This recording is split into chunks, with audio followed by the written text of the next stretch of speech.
Donc oui, bonjour tout le monde. Donc aujourd'hui, ce que je souhaitais présenter, c'est quelque chose qui est un petit peu différent de ce qui avait eu lieu dans ce reading group sur les Internet Measurements. C'est pas un article, c'est plutôt un outil et des informations, enfin une famille d'outils et des informations sur des. Donc c'est des outils qui permettent de faire de la capture de trafic pour des expérimentations sur des réseaux réels ou d'analyser aussi des traces de trafic qui sont au bon format. Donc, ce sont des outils qui sont basés sur Picap. Voilà. Et ces outils fonctionnent essentiellement sur Ethernet et Wi-Fi, sur les LAN et wireless LAN, en fait, Ethernet et Wi-Fi. Mais je pense qu'il y a aussi des choses qui permettent de les faire fonctionner avec d'autres technologies. Mais je n'ai pas essayé de mon côté. Donc, l'objectif de cette présentation aujourd'hui, c'est de expliquer les besoins, pourquoi on a besoin dans nos recherches, comment on pourrait avoir besoin dans nos recherches de superviser, de capturer du trafic dans les réseaux pour nos propres expériences de recherche. J'introduirai des généralités sur Picap, tout ce qu'il y a autour tout ce qu'il y a autour de Picap, qu'est-ce que c'est, le format de fichier Picap et les librairies qui sont utilisées dans différents systèmes, dans différents OS en fait, pour faire fonctionner, pour pouvoir faire des captures utilisant Picap. Le troisième point qui me semble le plus intéressant, c'est quelque chose que j'ai récemment eu à regarder pour faire des expérimentations et des démos dans mon laboratoire. C'est comment on peut programmer en utilisant Picap pour faire de vraies captures de trafic dans des vrais réseaux, donc réseau de type LAN. Et je terminerai par quelques cas d'usage, cas d'utilisation dans lesquels on a utilisé ces techniques-là pour des démos que l'on a faites et qu'on est en train de faire dans notre labo. Donc oui, j'avais pas précisé. Maxime l'avait dit, mais donc je suis chez Nokia Bell Labs sur le site de Paris-Saclay, à 20 km au sud de Paris. Et je travaille dans un département qui s'appelle IoT Control, et vous verrez que les cas d'utilisation sont effectivement sur des réseaux qu'on appelle IoT, mais en fait ce sont des LAN Ethernet Wi-Fi sur lesquels sont connectés de nombreux objets IoT. Donc c'est pour cette raison-là qu'on avait besoin, pour certaines études de recherche, de capturer du trafic pour faire de la supervision de ces réseaux-là. Donc, le premier chapitre, la première partie de ma présentation est sur la supervision et la capture de trafic dans les LAN, qui soient soit Ethernet pour le filaire, soit Wi-Fi pour le sans fil. Et donc LAN, ce qu'on appelle LAN ici, c'est les deux, c'est LAN et wireless LAN en fait, donc Ethernet et Wi-Fi. Il peut y avoir différents besoins, analyse de la performance à l'intérieur de ces réseaux-là. Vérifier si quelque chose fonctionne bien, si tout fonctionne bien ou s'il y a des choses qui fonctionnent mal dans le réseau. Donc, ça peut être des problèmes de panne ou de mauvaise configuration, voire des problèmes de sécurité aussi, d'intrusion dans le réseau. On peut vouloir déployer des fonctionnalités basées sur qui ont besoin d'analyse de trafic en fait dans le LAN. On peut vouloir faire aussi de l'analyse de trafic juste pour comprendre comment le trafic évolue et comment le trafic est généré à l'intérieur d'un LAN classique et à différents niveaux. Donc, cette analyse, on peut vouloir le faire au niveau couche 2, Ethernet, couche 3, IP ou couche 7, application. Il peut y avoir plein d'autres besoins, en fait. Comme je l'ai dit, je montrerai deux utilisations que l'on fait à la fin de ma présentation. Donc, les outils les plus connus qui permettent de faire de l'analyse de trafic sur les LAN, il y a TCP-Dump et Wireshark. Il y en a probablement d'autres, mais moi, c'est les deux que je connais comme ça, que je n'utilise pas pas directement, j'ai utilisé un petit peu Wireshark pour me faire un peu la main sur, justement, on verra, Wireshark est basé sur PCAP. J'ai un peu utilisé Wireshark pour me faire un peu la main là-dessus, mais finalement, j'utilise très peu. Donc, on va parler donc de TCP dump et Wireshark dans un premier temps. Donc, TCP dump, c'est quelque chose qui a été développé, qui a commencé en 1988. Et donc, c'est dans ces informations que j'ai récupérées sur le site TCP dump et sur Wikipédia. Ça a démarré avec Van Jacobson et Sally Floyd et Vern Paxson et Stephen McCain en 1988. Et le site et l'institution tcpdump.org a été créée en 1999 pour coordonner les différentes versions qui existaient de l'outil dans différents laboratoires.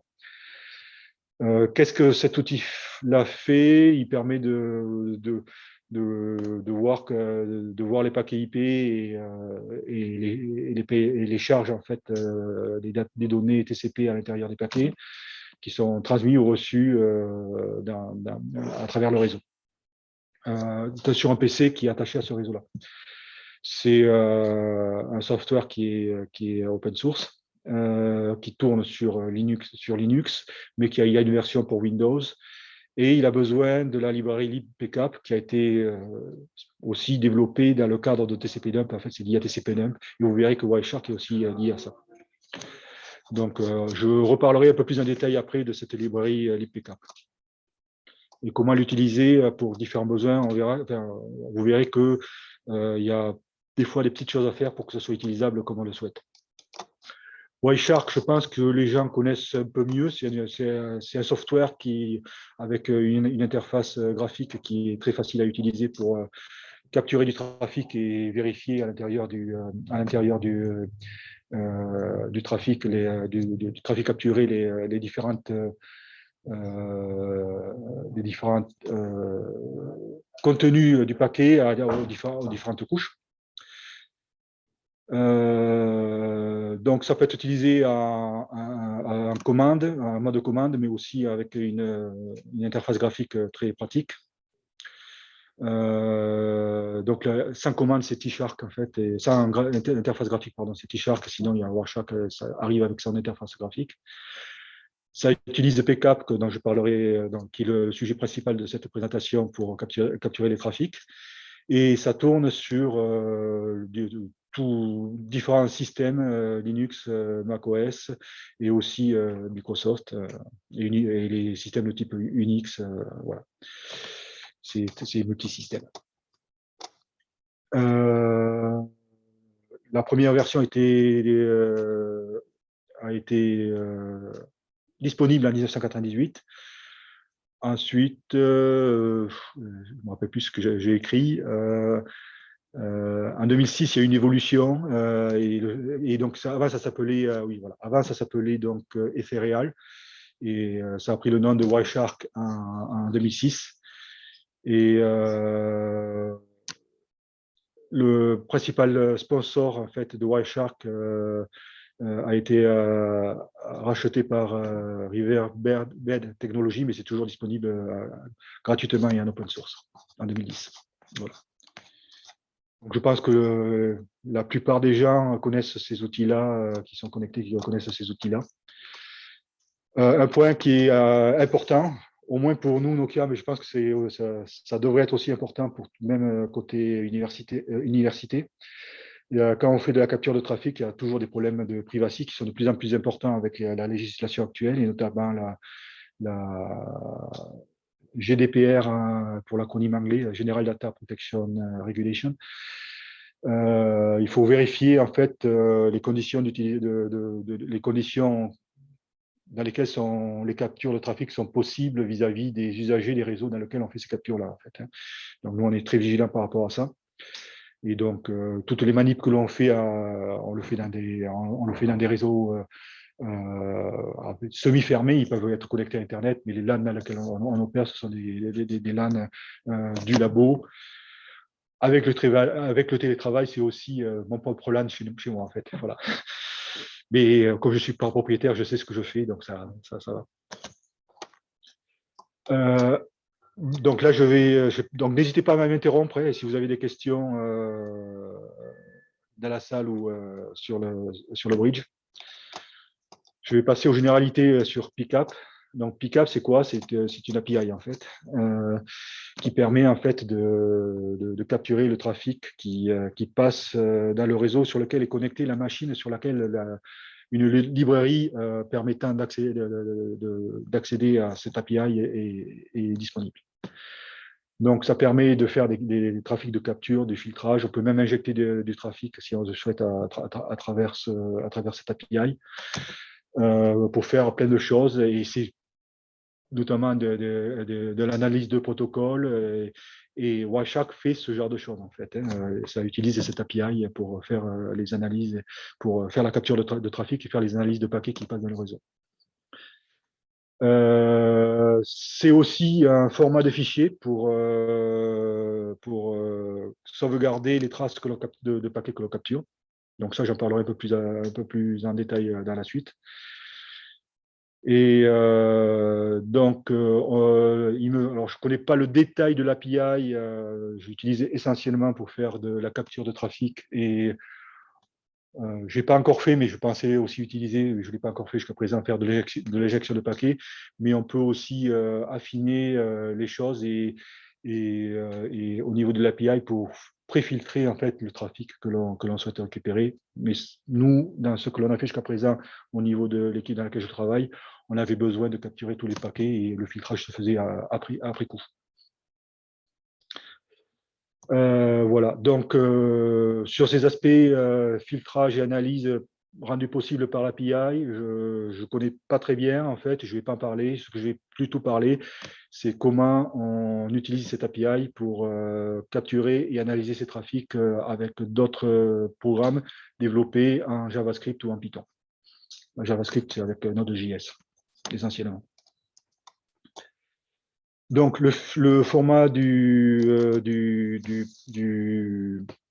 fichier Pickup, c'est un format assez simple.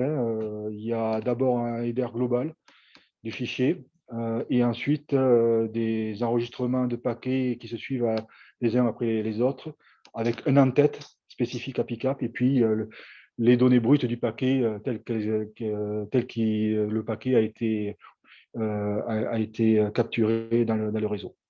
Ou presque, on verra, parce qu'on pourrait limiter le nombre d'octets aussi, on a la possibilité de limiter le nombre d'octets capturés dans l'enregistrement et c'est indiqué dans le header du paquet P4, comme on le verra par la suite.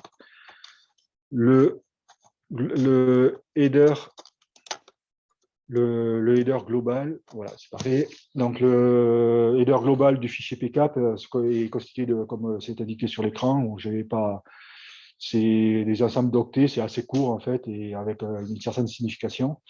Oui, une certaine signification. La première partie sur 4 octets, c'est le nombre magique en fait qui est utilisé pour détecter comment la capture a été faite. Parce que suivant les réseaux et les systèmes, en fait, l'ordre d'envoi des bits et des octets peut changer. Et donc, c'est un nombre qui permet, quand on récupère le fichier, de savoir dans quel ordre les octets ont été envoyés dans le réseau. Donc, on n'a pas vraiment besoin de. C'est important à connaître parce que des fois, on pourrait ne pas être capable de déchiffrer si on essaie de faire ça manuellement sans y faire attention. On pourrait ne pas être capable de déchiffrer le paquet Pickup, mais en vérifiant le magic number, on sait dans quel ordre s'il faut inverser l'ordre pour le déchiffrer à propos. J'ai eu à faire ça avec la première manip que je ne savais pas dans quel ordre c'était envoyé dans le réseau et en faisant des essais, j'ai pu me rendre compte que c'était utile pour savoir effectivement dans quel ordre c'est envoyé. Question. Est-ce que tu peux avoir des trucs plus ésotériques, genre des Indiens petits et grands? Là, je ne sais pas. J'ai reproduit ce qu'ils ont écrit dans leur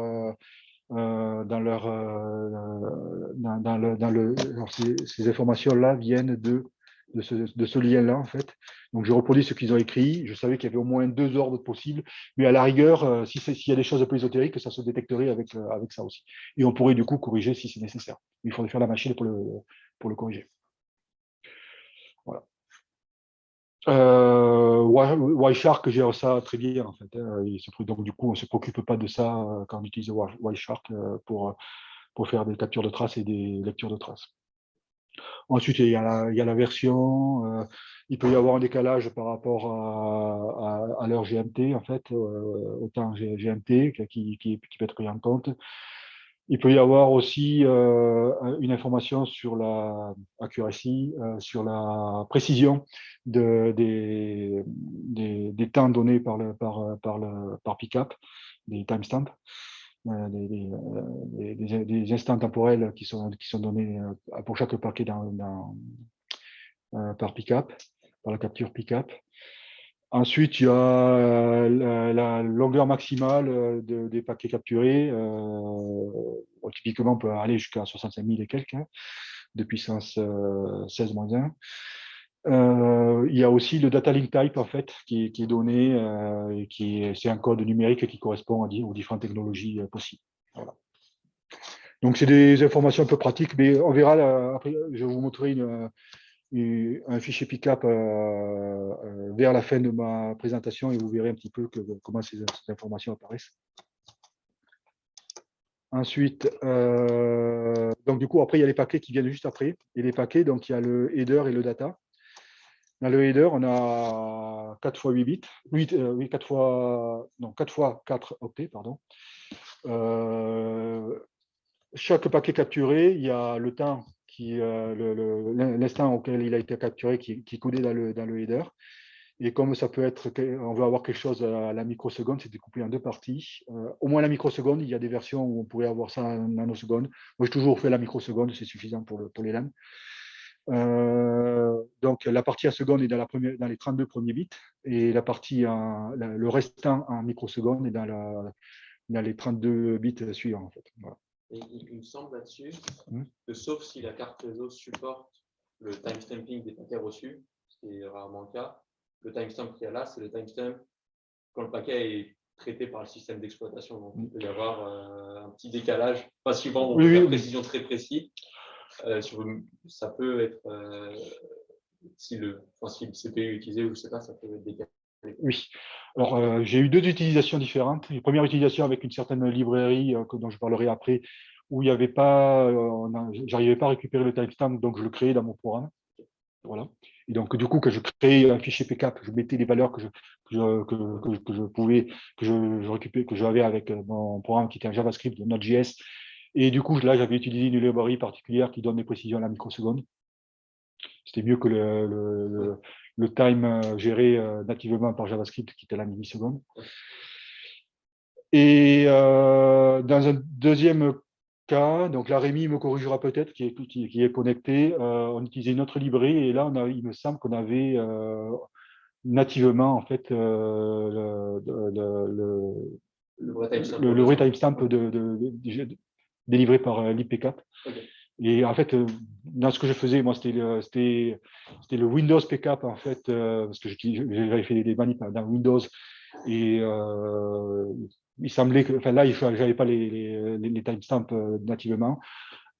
Dans les manips qu'on est en train de faire avec Rémi, qui est connecté, Rémi Varlot, on utilise, avec la librairie que l'on utilise, qui est une autre, et avec un autre système, là c'est sur Linux OpenWRT dans une gateway, on arrive à récupérer le timestamp. En fait. Donc, du coup, on n'a pas le créé dans le programme. Je suis correct, Rémi, par rapport à ce que je dis sur. Oui. Okay. Globalement, voilà, l'IPCAP en dessous récupère les timestamps et ensuite ça dépend beaucoup de la bibliothèque et des bindings qu'il y a vers l'IPCAP. Excuse-moi, j'ai une question. Oui. J'ai pas très bien compris pourquoi dans une de tes expériences, ça n'avait pas de timestamp. C'est peut-être à cause de la librairie que j'utilisais qui est différente de celle qu'on utilise en ce moment. Voilà. Je parlerai des différentes librairies. Je me suis rendu compte que j'avais pas, je n'ai pas réussi à récupérer cette information-là parce que j'y prenais mal, peut-être aussi. Hein. C'est aussi possible, ça. D'accord, ok. Donc, du coup, je ne me suis pas embêté, je l'ai recréé avec mon programme et j'avais pas, c'était pour les manips avec Nesrin Amar, j'en parlerai à la fin, on n'avait pas vraiment besoin de quelque chose de très très juste en fait sur ce point-là en fait pour ces manips-là. Alors que dans les manips que l'on fait en ce moment avec Rémi, on préférerait quand même avoir une précision qui soit et un temps qui soit le plus proche de la réalité. Oui, normalement, tu devrais l'avoir. Hein. Oui, sais pas.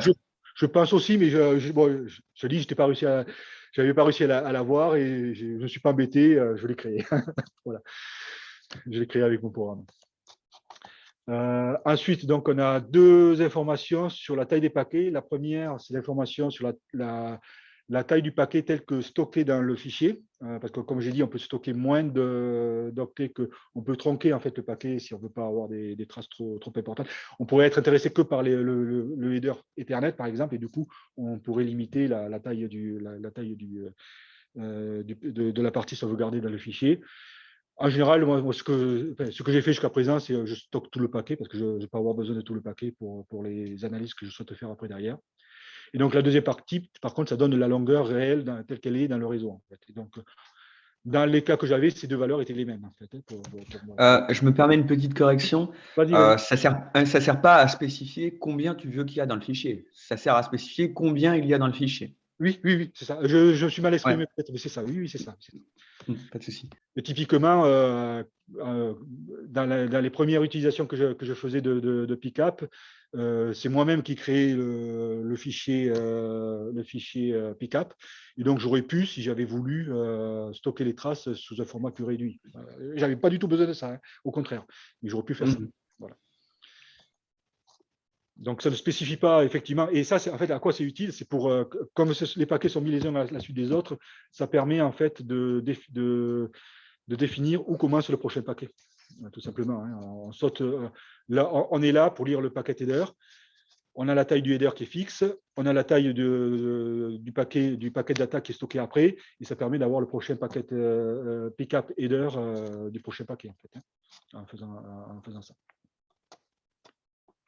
Ce que j'ai mis là, c'est utilisé pour aller vers le prochain paquet dans le fichier. Et le paquet data, c'est simplement, c'est un data blob. J'utilise un petit peu ces structures, mais je ne suis pas très. En fait, des buffers. Désolé, hein, juste une petite correction. En fait, t'as la taille dont tu parlais, la toute première, celle qui est dans le PKP header, c'est la taille du train de paquet entier, donc du fichier complet. Et ensuite, tu vas avoir pour chaque paquet un petit header qui va donner la taille de chaque petit paquet. Donc, tu as un header, si tu veux, pour le fichier complet, pour l'ensemble de tous tes paquets, et un par paquet. Je ne vois pas ça dans la manière dont c'est décrit. Hein. Non, là c'est le global header avec le max length of capture packets in bytes. Et tel que c'est défini. J'ai repris du site. Hein. C'est peut-être un détail qu'on pourrait peut-être discuter à la fin si jamais, mais oui, il vaut mieux que c'est pas très important. C'est pas important. Hein, mais par contre, la taille qui est là, c'est vraiment la taille de chaque paquet qui est stocké et la taille réelle du paquet. C'est ça qui est le plus important. Honnêtement, celle-là, moi, je ne m'en sers pas, en fait, hein, vraiment. Et normalement, il n'y a pas de taille du fichier. La taille du fichier, elle est ce qu'elle est, en fait. Elle est pas, pour moi, elle n'est pas encodée dans le format du paquet. Mais bon, on rediscutera de ça entre nous, Marc-Olivier, si besoin. C'est pas critique. Ensuite, il y a les librairies qui sont dans les OS pour pouvoir gérer ces captures de trafic nativement avec l'OS. Et donc, les applications utilisent ces librairies pour récupérer les paquets capturés. Donc là, j'ai mis les liens vers la librairie. Donc, l'IPCAP, c'est pour Linux. C'est aussi utilisé parce que avec les OS Apple, en fait, parce que je pense qu'Apple est aussi basé sur Linux. Sur Windows, on verra que c'est d'autres librairies qui doivent être utilisées. Alors je vais faire comme Marco, j'ai une précision, mais effectivement, macOS, c'est plutôt un dérivé de BSD, mais par contre, ils implémentent la spécification POSIX pour les sockets. D'accord. Du coup, Linux aussi, donc je pense que PKAP utilise des sockets POSIX, c'est la même ligne. Ouais, merci pour ces précisions. Je ne connais pas les systèmes Apple du tout de mon côté.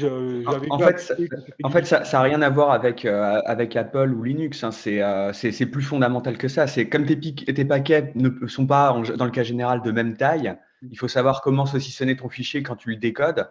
Et donc, à moins de s'amuser à comprendre, enfin disséquer précisément le premier paquet pour savoir exactement quelle taille il fait, pour ensuite en déduire la taille du deuxième, ce serait hyper chiant en fait. Donc du coup, c'est pour ça qu'ils font une espèce d'enveloppe autour de chaque paquet. Voilà. Oui.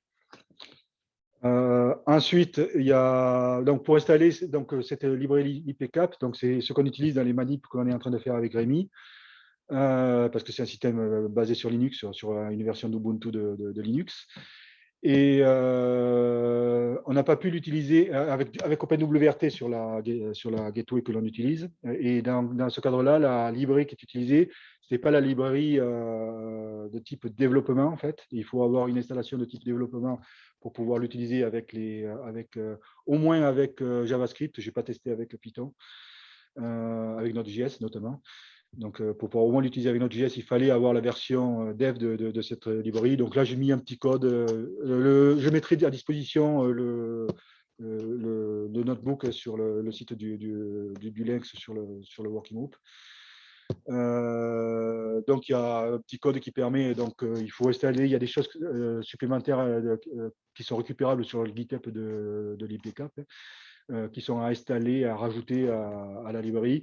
Et on avait aussi eu des problèmes avec des liens symboliques, et donc il fallait faire ces petites manips pour que ça puisse fonctionner derrière. Je me rappelle, on avait pas mal galéré à l'époque avec Rémi pour trouver ce qu'il fallait faire. Et bon, il n'y a pas grand-chose, mais il faut trouver ce qu'il faut faire. C'est toujours le même problème avec ce genre de manip. Donc, à vérifier, mais parfois, il faut faire des choses supplémentaires sur la librairie l'IPCAP qui est installée nativement peut ne pas suffire. La version qui est installée. Il faut avoir une version dev avec ces opérations à faire dessus. Pour Windows, je vais passer assez rapidement. Il y avait une version WinPCAP qui est devenue obsolète depuis quelques années avec l'évolution de Windows 10. Et ça ne marche plus avec Windows 10 parce que Windows en fait est passé sur une autre version pour la gestion du réseau. Je ne connais pas plus de détails que ça, c'est juste un copier-coller de ce que j'ai vu. Et à cause de ça, en fait, cette librairie WinPCAP ne fonctionne plus sur les systèmes Windows 10 actuels.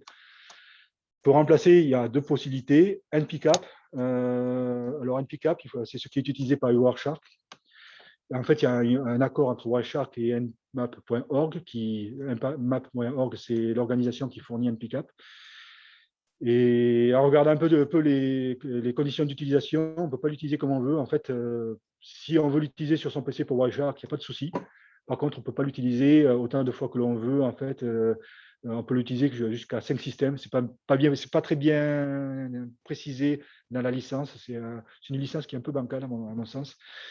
Mais il demande à ce que ça ne soit pas utilisé à plus de 5 systèmes et ça ne peut pas être redistribué, notamment, non plus. Donc, c'est très limitant. Donc, du coup, j'avais cherché une autre solution quand j'ai voulu utiliser sur Windows.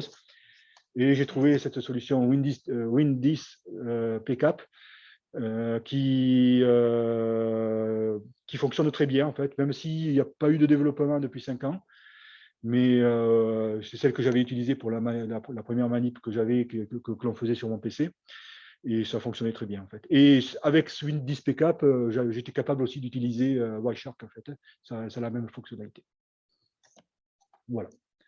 Donc, c'est un point important. Nous, enfin, on nous demande quand même de faire attention dans l'utilisation des softwares chez Nokia. Et donc, je voulais quand même éviter d'utiliser NPK parce que c'était quand même, les conditions étaient un peu trop restrictives de ce que j'en avais compris. Juste, si j'ai une truc, ce que je comprends, c'est que tu n'as pas le droit d'embêter dans un code où tu distribuerais NPK. Par contre, tu peux très bien demander l'installation à partir de… On pourrait, mais par contre, c'est jusqu'à 5 systèmes. Pourquoi? Pour l'organisation, pour tout Nokia? Mais ce que je disais, c'est que… Non, mais après, il y a quand même, en termes d'utilisation, c'est maximum 5 systèmes. Oui, pour la redistribution. Non, c'est deux choses différentes. Maybe used, ça ne peut pas être, quoi que ce soit, ça ne peut pas être redistribué de manière externe. Mais pour maybe used on up to 5 systems. Il y a de la parenthèse, tu l'enlèves et voilà. Donc, du coup, c'est quand même très limitant. Bon, après, ce qui se passe, c'est si quelqu'un utilise Wireshark, on est capable de l'utiliser. Après, on oublie qu'on a un NPCAP dessus. On fait les manips avec Python et JavaScript et ça marche. et on ne sait pas qu'on utilise un PCAP, en fait. C'est très mal fichu comme système. Hein. C'est autorisé pour quoi que ce soit avec utilisation par Wireshark, mais après, on ne sait plus qu'on l'utilise aussi si on l'utilise avec les librairies JavaScript notamment. Donc, pour moi, c'est très bancal comme système, mais je ne voulais pas avoir de soucis, donc du coup, j'ai utilisé Windows PCAP qui fonctionne très bien. Voilà, et qui est open source. Et en gros, ça a été développé par un universitaire, je crois que c'était pendant sa thèse en fait au Japon. On en avait besoin. Donc là, je vais passer au cœur du sujet, c'est comment on peut programmer pour utiliser PCAP. Et je vais parler donc de package en Node.js, mais aussi un petit peu à Python. Je fais un peu plus de Node.js de mon côté, donc je vais m'étendre un peu plus sur Node.js. Python, je passerai assez rapidement avec Scapy. Node.js, en fait, il y a deux packages possibles, Cap et Node PCAP. En fait, j'ai commencé par Cap et avec Rémi, finalement, on utilise, pour la deuxième étude que l'on fait, on utilise plutôt Node PCAP. Donc, je vais parler de Cap et puis pour le reste, je passerai un peu plus rapidement. Donc, PCAP, là, pour Cap, donc, il y a le package qui est disponible avec ce lien-là, c'est un install classique. Bien sûr, il faut que la librairie, si on est sous Windows ou sous Linux, il faut que la librairie soit bien installée, l'IPCAP ou Windows PCAP. Pour Windows PCAP, je l'avais mentionné ici, en fait, on a besoin de... C'est un peu le même problématique que l'on a avec l'IPCAP, on a besoin de versions avec développement, un mode de développement, donc on a besoin d'utiliser les Windows Build Tools de Microsoft pour la faire fonctionner. Là aussi, j'ai passé un peu de temps pour trouver qu'il fallait faire ce genre de choses quand j'ai voulu faire les choses par moi-même de mon côté. Au niveau de la capture, donc je ne ferai pas de capture ici, puisque je ne vais pas m'amuser à faire de la capture de trafic dans un réseau qui n'est pas le mien et que je ne maîtrise pas.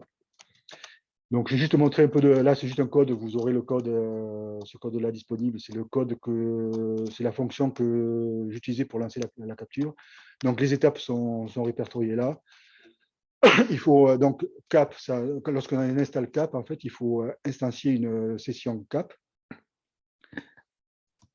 Il faut connaître la liste des... Alors, ils appellent ça device, c'est plutôt les interfaces réseau qui sont disponibles sur la machine. Donc, il faut la capturer et l'utiliser et voir laquelle il faut utiliser, laquelle on veut utiliser pour faire la capture. Il faut ouvrir la session. Donc, il y a un buffer et le buffer, c'est ce qui va servir de stocker les paquets capturés.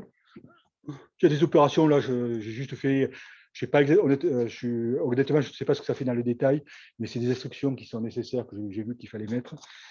Et après, on lance packet session on et avec packet comme identifiant et la fonction que l'on fait avec le nombre comme information que l'on récupérera, le nombre d'octets et une variable trunk qui peut être utilisée après pour faire le traitement du paquet qui est capturé. Donc, chaque fois qu'un paquet sera capturé, on appelle cette fonction-là. Voilà.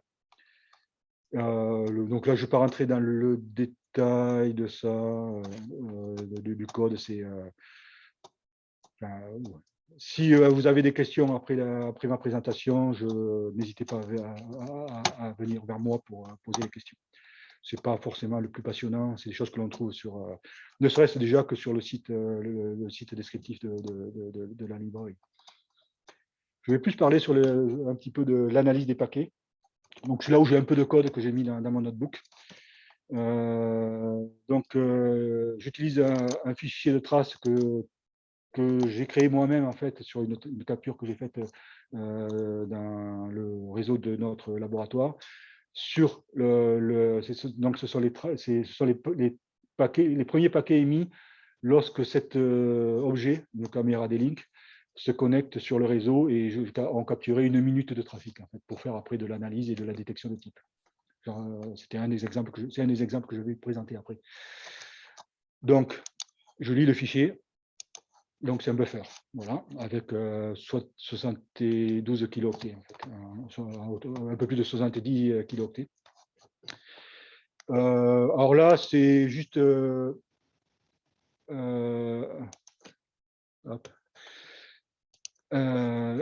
Donc, j'inclus en fait des fichiers que j'ai stockés avec mon notebook pour ne pas avoir à les réécrire à l'intérieur du notebook. Et je fais quelque chose d'assez sale, je fais un eval. Donc, c'est en fait donc ce premier fichier JavaScript, c'est presque exactement. Il y a quelques petites modifications par un fichier que j'ai récupéré sur le site de Cap, en fait, qui sert en fait à décoder le paquet. J'ai fait quelques adaptations pour que je puisse l'utiliser, notamment avec du JavaScript dans du HTML, en fait, dans un browser. J'avais besoin, il y a quelques petites modifications à faire, plus quelques petites utilities en fait que j'ai rajouté, mais quasiment rien par rapport au fichier qui est fait par les gens qui ont fait cette librairie Cap et qui aide à décoder le paquet. Et le paquet de décodeur, c'est quelque chose que j'ai fait moi-même en fait pour lorsque je récupère un fichier, après je systématise en fait le décodage dans une structure, dans un objet en fait en JavaScript pour décoder tous les contenus. Voilà. Question de novice, oui. T'as pas l'équivalent d'import en JavaScript? Peut-être, mais moi je fais. Voilà. C'est sale, je sais, mais bon, c'est pas critique là en fait. Mais...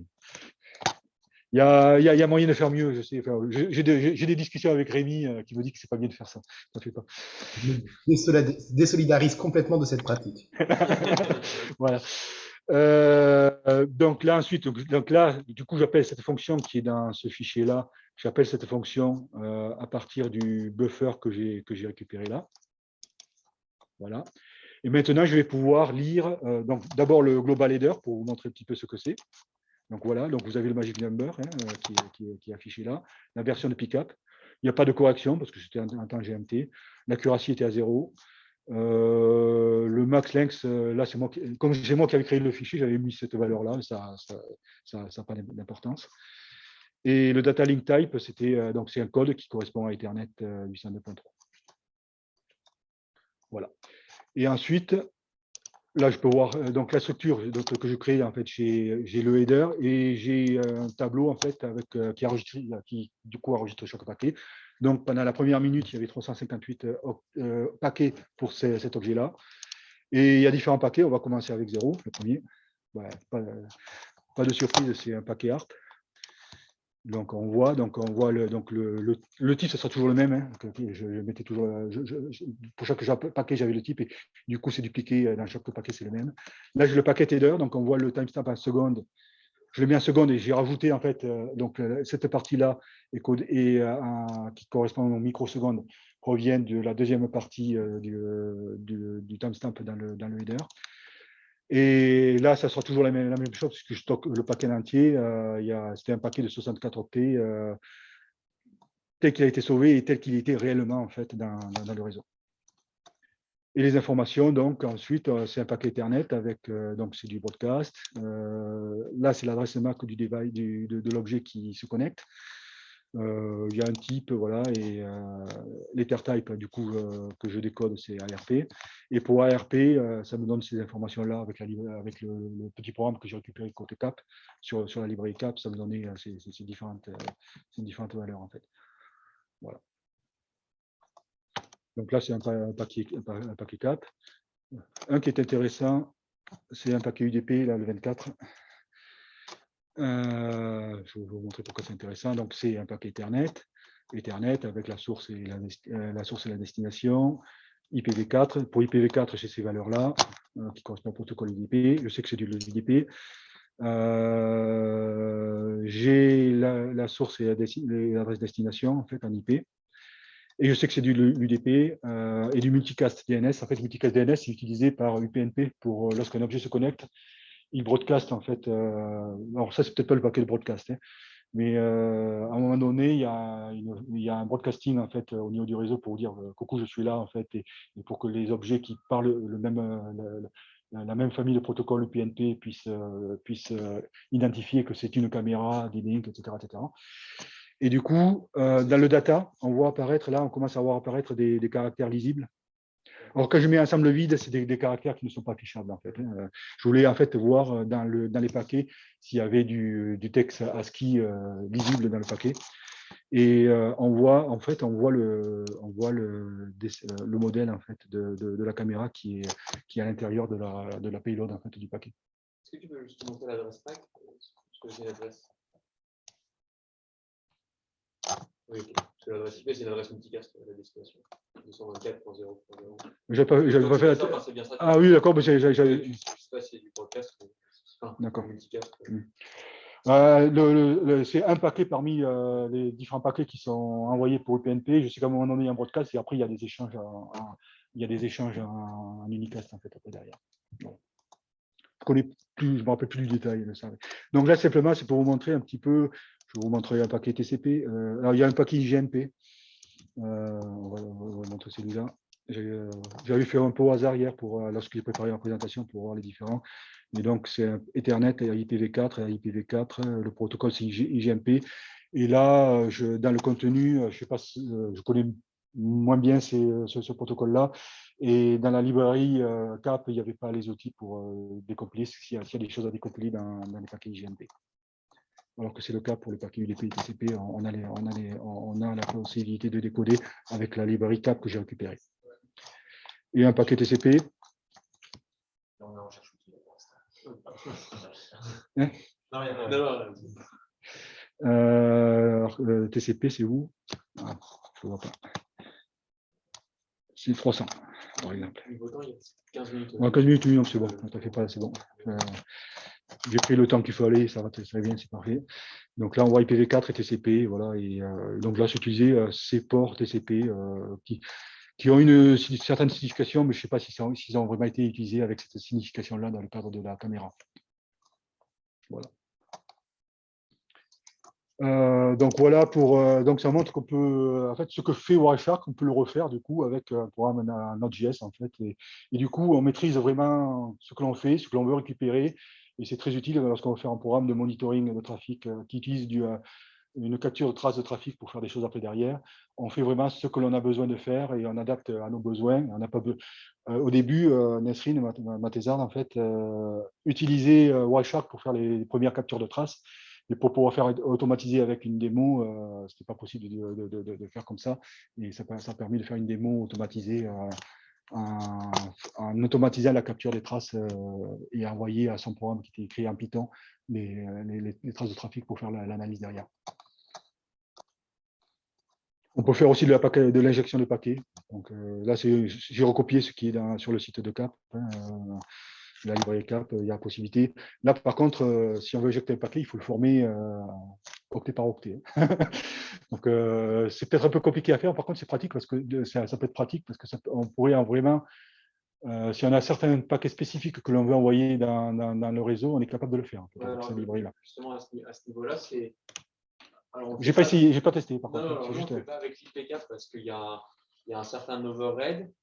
Donc, on fait un truc plus bas niveau.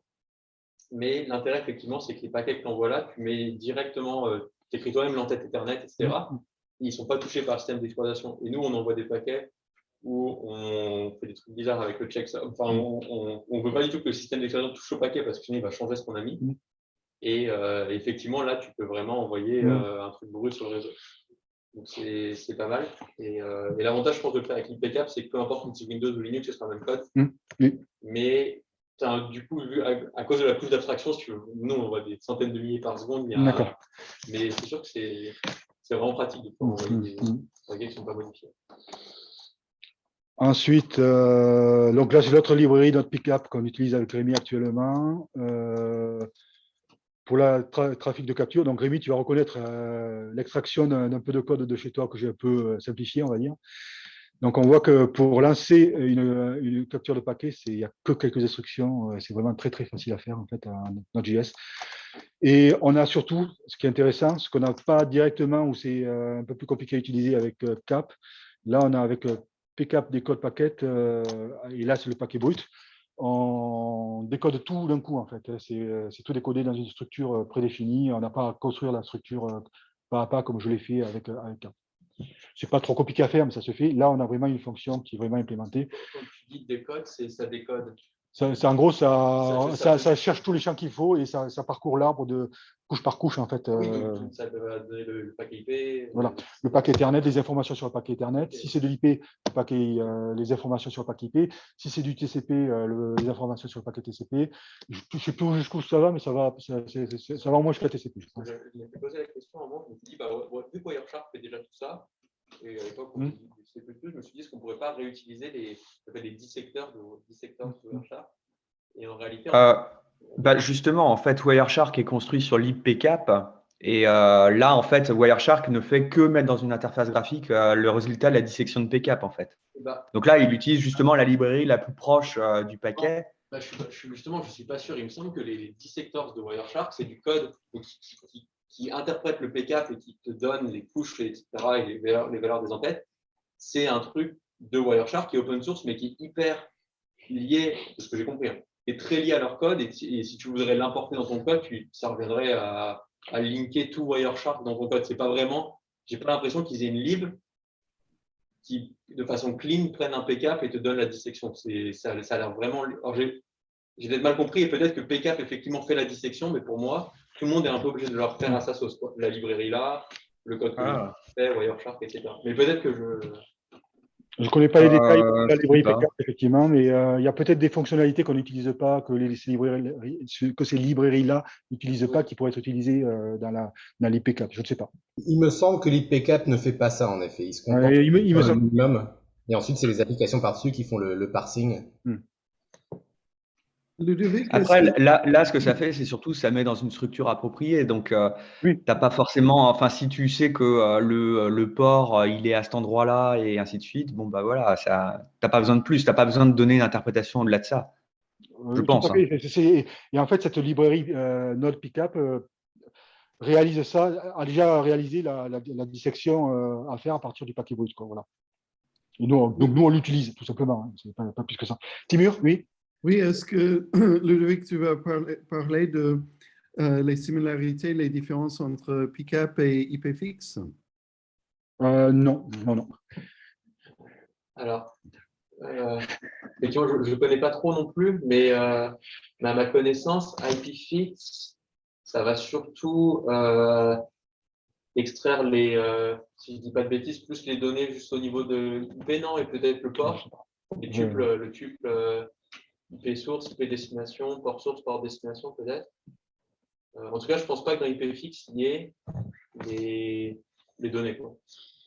Nous, on avait vraiment besoin de récupérer le paquet en entier parce qu'on veut voir des choses à l'intérieur du paquet si on en a besoin. Voilà. Donc là, je ne sais pas, j'ai pas réfléchi à ça. Je ne connais pas très bien IPFix en fait, et donc je ne pouvais pas parler de ça. Désolé, Timur. Ok, non, pas de souci. Et là, je montre à peu près toutes les connaissances que j'ai sur cette capture, tout ce que j'ai découvert pour faire par moi-même en fait. Voilà. Okay. Au niveau de l'analyse, du coup, il y a le pick-up des codes paquets qui fait le job. Donc, parce que en fait, on a cette fonction des codes qui est assez pratique. Notre pick-up pourrait être préféré en fait, et c'est ce qu'on a choisi en fait du coup dans le projet avec Rémi, parce qu'il y avait cette fonction-là notamment. Il y a aussi d'autres fonctionnalités que l'on n'a pas utilisées pour le moment pour tracer les sessions TCP en fait. Donc, je ne sais pas comment ça fonctionne, mais je sais que ça existe dans la librairie PCAP. On peut aussi lire des fichiers PCAP. Le CAP le permettait aussi, hein, mais il me semble, oui. Et là, on peut lire des fichiers PCAP avec Create Offline Session. On n'utilisait pas de notre côté, mais c'est faisable.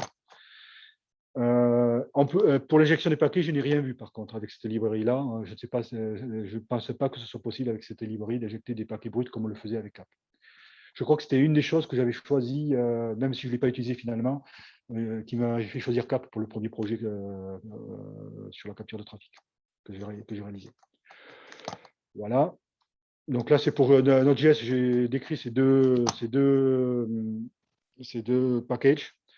En Python, on a Scapy qui existe et qui est, à mon avis, plus développé que ce que l'on a en Node.js. Même si je le maîtrise moi, ce n'est pas moi qui l'ai utilisé, c'est plutôt ma thésarde, Nesrine, qui l'avait utilisé pour sa thèse. Donc là, j'ai mis les liens. Nesrine avait fait un petit cours en TD en fait à Sorbonne Université sur ce sujet-là. Et sa présentation existe toujours. Elle est en français, c'était sa présentation. Au niveau installation, bon, il y a 3 versions de Scapy qu'on peut utiliser. Il recommande celle-là. Voilà.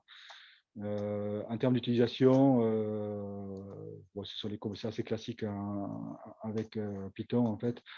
C'est une manière d'utiliser en fait la librairie. On peut faire comme ça avec from scapy.all import star. On récupère une liste de paquets par rapport à un fichier de cette manière-là. Alors, on doit pouvoir faire aussi de la capture, mais ça on ne faisait pas, puisque pour la capture, nous, on utilisait Node.js en fait. Du coup, Nesrine n'utilisait Scapy que pour l'analyse de fichiers en fait, PK. Donc, on n'avait pas fait de capture de trafic avec Scapy. Je pense que ça doit pouvoir se faire, mais je ne sais pas. Je ne sais pas plus. Si, j'en parle après. On peut, avec Sniff, on peut le faire. J'avais vu qu'on pouvait le faire, mais par contre, je n'ai pas testé. Après, avec la packet list, avec une boucle sur les paquets, on arrive à récupérer tous les paquets et puis faire ce qu'on veut avec les paquets, notamment montrer le contenu d'un paquet, c'est avec cette fonction-là, notamment. Les autres utilisations, donc la capture de trafic avec Sniff, on peut injecter les paquets avec SR, SR1 et SRP. Donc, c'est vraiment des choses que j'ai lues dans la doc que je n'ai pas du tout testé de mon côté. Voilà. Avec Scapy, c'est qu'ils ont une abstraction vraiment élégante pour forger des paquets. Et ça utilise notamment le slash comme une division pour créer des couches. D'accord. Et du coup, il y a des valeurs par défaut, et donc c'est très simple, même pour les étudiants, par exemple, pour le cours qu'on fait pour les M2, on leur fait utiliser Scapy pour forger leur propre paquet et recréer des trous codiques. Et donc, du coup, effectivement, ce dont je me suis rendu compte, c'est que c'était beaucoup plus développé que les librairies Node.js, en fait. Et je pense que si on commence from scratch sur la capture, c'est peut-être mieux dans un premier temps d'utiliser Scapy et Python. En termes de performance, je ne sais pas si c'est mieux que Node.js. Nous, avec Node.js, ça marche pas trop mal en fait. On a fait quelques essais sur une des deux, sur IoT Network Monitoring. On a fait quelques essais. C'est récent, c'est cette semaine, début de semaine. On a un peu galéré, mais on a fait les essais. Ça marche plutôt pas mal en fait en termes de performance, avec du débit, du bon débit. Ça bloque un petit peu quand on fait des transferts de fichiers en upload entre un PC et quelque chose derrière la gateway en fait, où là on ramait un petit peu. En fait. Ça ramait un petit peu, ça ne casse pas les choses, mais par contre il y a des paquets qu'on ne voit pas. Et uniquement en upload, en download, ça marchait bien. Et puis il y a des trafics avec des trafics de l'ordre de 100 mégabits par seconde avec Internet, en faisant des speed tests. En fait, ma connexion chez moi était à 100 mégabits par seconde. Et donc du coup, ça tournait très bien. On récupérait tout ce que l'on voulait avec plusieurs tâches en parallèle de monitoring dans notre système. Donc, dans l'IPCAP directement en C++, on a du mal avec un seul thread à traiter plus de 100 000 paquets par seconde. Après, d'ailleurs, je ne sais pas si. Non, c'est 20 000 paquets par seconde. Voilà. L'information, en gros, ça casse un peu au-dessus de 20 000 paquets par seconde. Du coup, ça donne un peu une bande supérieure. Voilà. D'ailleurs, PCAP, je crois qu'il donne les paquets qui ont été groupés par le système d'exploitation parce que le buffer était plein. Et une solution qu'on n'a pas encore fait, c'est du coup d'avoir plusieurs processus qui lisent dans le buffer de PCAP et qui, eux, vont faire le décodage. Ce qui est coûteux, c'est le décodage, etc. C'est peut-être des choses que si on voudrait accélérer les choses, c'est des choses qu'il faudrait que l'on fasse de notre côté avec Rémi. On envisage aussi d'autres possibilités, d'autres systèmes, Rust notamment, qui pourraient peut-être aider à être un peu plus efficace. Voilà. Donc là, c'est les deux. J'ai terminé. Bon, là, je vais passer rapidement du coup. Là, c'était le premier travail à Device Identification, c'est un travail avec Nesrine. Donc, j'ai mis des liens. On a fait la démo en utilisant justement PCAP pour faire la démo. Et ça permet d'avoir une manip qui était assez jolie et qu'on a eu le best démo award à TMA en 2019 là-dessus. Et l'objectif, donc, c'était de détecter que lorsqu'un objet se connecte, on voulait détecter en fait le type d'objet qui se connecte. Donc, on se basait sur l'analyse des premiers paquets émis dans le réseau. Donc, il fallait les capturer, puis après les analyser. Pour se partager la tâche avec Nesrine, moi, j'avais fait la partie device monitoring en Node.js parce que j'étais plus à l'aise avec ça. Et Nesrine utilisait Python, donc Scapy ici. Et du coup, moi, j'utilisais Cap pour ce projet-là, pour faire la capture de trafic avec la librairie Windies PK, parce que tout tournait sur un PC qui était connecté. Donc, on a le setup là.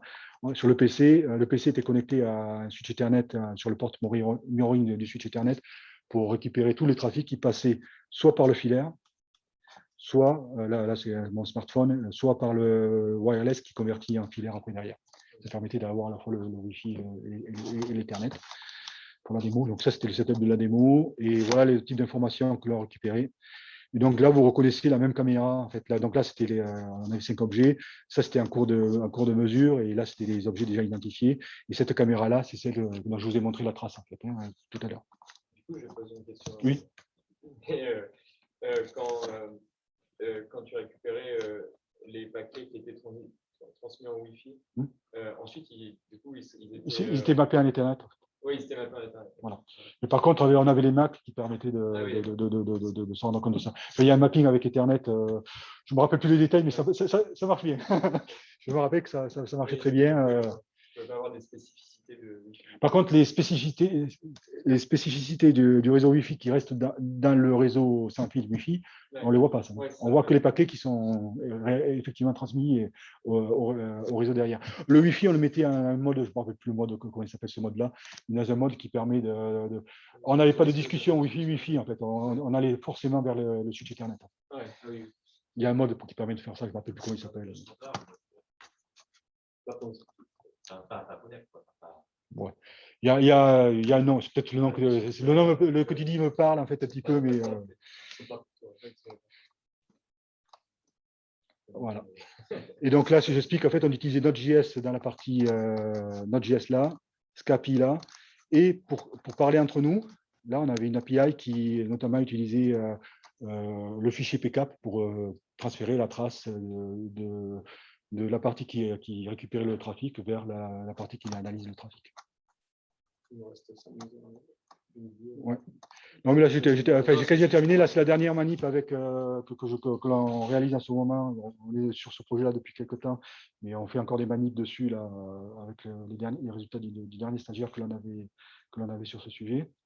C'est une plateforme en fait qui, bon, je ne vais pas rentrer dans les détails de ce qui est écrit, vous pouvez lire. C'est en gros, l'idée, c'est de généraliser ce qu'on a fait avec Nesrine pour son cas d'usage, pour n'importe quelle application qui nécessite de récupérer des traces de trafic dans le réseau. Donc, c'est essayer d'automatiser cela. Et donc, on doit pouvoir capturer le trafic à l'intérieur du réseau LAN, donc mettre des choses à l'intérieur de la gateway. Donc, c'est ce que l'on a réalisé là récemment avec une vraie gateway, Turis, qui est un peu puissante, mais qui correspond plus ou moins aux box que l'on a des gros opérateurs en fait, en termes de puissance. Mais par contre, l'aspect pratique d'utiliser cette gateway, c'est qu'elle est on peut facilement rentrer dedans. C'est basé sur OpenWRT, on peut mettre le code que l'on souhaite dedans. Quand tu parlais tout à l'heure de 10 000 ou 20 000 paquets par seconde, c'était sur une box sur un PC C'était sur une box. Oui, c'était sur une box. En fait. Ah oui, c'est carrément. Oui. C'est bien. Ah oui, non, mais on était un peu pessimiste lundi matin, on a été beaucoup plus optimiste lundi soir, on va dire. Voilà, avec Rémi. Donc finalement, ça marchait pas trop mal en fait, et c'est vraiment quand le trafic est à fond, la CPI de la gateway n'arrive plus à suivre avec la librairie l'IPK, et du coup, il y a des paquets qu'on ne voit pas, mais bon, voilà, le système, ça casse pas notre plateforme, ça ne casse pas non plus le transfert de fichiers, se passe très bien au niveau des machines, c'est simplement la CPU de la gateway n'arrive pas à voir et transmettre tous les paquets. Donc là, donc l'idée, voilà, c'est le schéma. On sépare en deux. On a la partie dans les gateways, on a du code qui tourne sur Node.js avec Node.js dans les Linux OpenWRT pour faire la capture. Les données, donc il y a une partie, il y a du code et donc la partie analyse, elle se fait dans le cloud. Je connais le cloud. Alors le cloud dans nos manips actuels, c'est une VM dans un PC qui est en dehors. Par contre, le PC est en dehors est mis en dehors du réseau que l'on monitore. Voilà. Et donc, comment ça fonctionne? L'utilisateur envoie des petits morceaux de code en fait, à l'orchestrateur qui distribue aux observeurs dans les gateways et au Docker qui gère toutes les analyses pour la partie analyse. Ces morceaux de code. Donc là, c'est un Python et là, c'est un Node.js. Et les observeurs envoient régulièrement, suivant comment ils sont, ce qui est codé à l'intérieur, envoient des données agrégées. En fait, on peut l'agréger. On peut envoyer des traces, mais on peut aussi agréger le trafic et c'est ce que l'on a fait dans les manips où en fait, on compte par exemple le nombre d'octets et le nombre de paquets émis que l'on voit dans le réseau toutes les secondes. C'est ce que l'on transmet. On transmet que ces données-là à l'analyseur qui pourrait faire du traitement dessus, mais ce qu'on fait, en fait, on l'affiche. L'analyseur envoie des rapports après que l'utilisateur peut récupérer. Okay. Non, je voulais terminer de ce que je voulais dire pour tout le transit, tous ces aspects-là. Et donc, je ne vais pas aller plus dans le détail là-dessus. Il y a eu la vidéo de Pounet qui avait fait un stage sur ce sujet l'an passé, qui est disponible sur le link. Vous pouvez aller la voir pour plus de détails sur la partie système que l'on voulait déployer. Le point important ici, c'est qu'au niveau de l'analyse, donc là, ça marchait avec Linux, OpenWRT sur la gateway que l'on a. Les premiers tests ont d'abord été faits sur GNS3 pour se faire la main dessus. En fait, il y a eu beaucoup de travail fait avec GNS3 sur des VM dans un PC pour émuler un réseau. Là, on l'a fait maintenant en réel. Et donc, c'est Theory Somnia avec le Linux OpenWRT. On a du Node.js. Et pour l'instant, on n'utilise pas Scapy, mais là, comme ce sont des fonctions Python, si on veut faire de l'analyse plus poussée par rapport à des informations qui sont envoyées par les observeurs, on pourrait utiliser Scapy à ce niveau-là pour pouvoir faire de l'analyse avec des méthodes de machine learning. En gros, ce qu'on voudrait faire, on n'a pas encore fait sur cette partie-là, c'est ce qu'a fait Nesrine Amar sans la plateforme, le mettre sur la plateforme, et ça ne devrait pas être compliqué. Voilà. Et j'ai terminé. Ok. Merci beaucoup Ludovic.